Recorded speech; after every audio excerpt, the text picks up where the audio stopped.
Hi guys. If you've scrolled through any dating apps lately as a man, you've probably noticed disproportionately more single mothers on the app, especially if you set the age preference to above 30. So much so that these women are calling themselves and their children a package deal in their bio, and it's almost become a meme at this point. Why do you think that is? There's around 8 million single mothers in the US, the highest in the world. For these women, online dating is their best shot at finding a man that could fill the role of both a boyfriend and a stepfather to their children. But there's a problem. A lot of men don't want a woman that comes with a package deal, and even fewer will be willing to commit to one for life. In fact, a study revealed that single mothers are 40% less likely to find a partner online after mentioning their children in their bio. For those that don't say that up front, over half are ghosted by men after revealing it to them in text. In 1972, evolutionary biologist Robert Trivers introduced the parental investment theory. This theory highlights one simple idea. Individuals are more willing to invest in raising their own offspring because it benefits their genetic legacy. This psychological concept clarifies why many men are not inclined to raise children who are not their own biologically, even if they can pretend to do so for a while. Do you see where this leads? The online dating space for a single mother shrinks with every kid in her arm and every additional year onto her age. Over a third of these women are struggling financially, and about half of those have never even been married. This desperation is then compounded by the fact that most men of substance don't go for a woman who fits this description. This limits her options to men that she doesn't necessarily find attractive. But here's the hardest part. After an excited decade or so of being the center of attention for the highest quality guys, these women quickly realize that they can't attract the same kind of man and will eventually have to settle. This sets off a search for a rare unicorn that doesn't exist. A man that's just as attractive and exciting as the ones that she dated in her 20s, but also head over heels in love and ready to commit to her now that she's finally ready to settle down. But of course,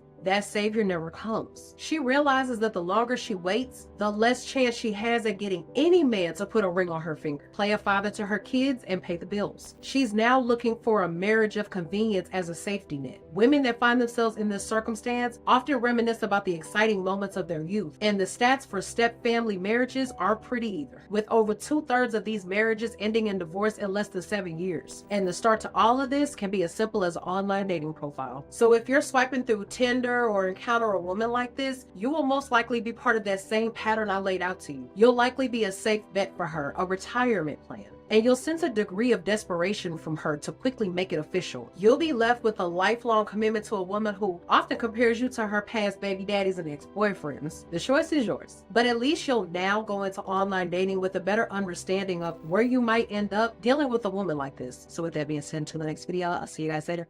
Bye.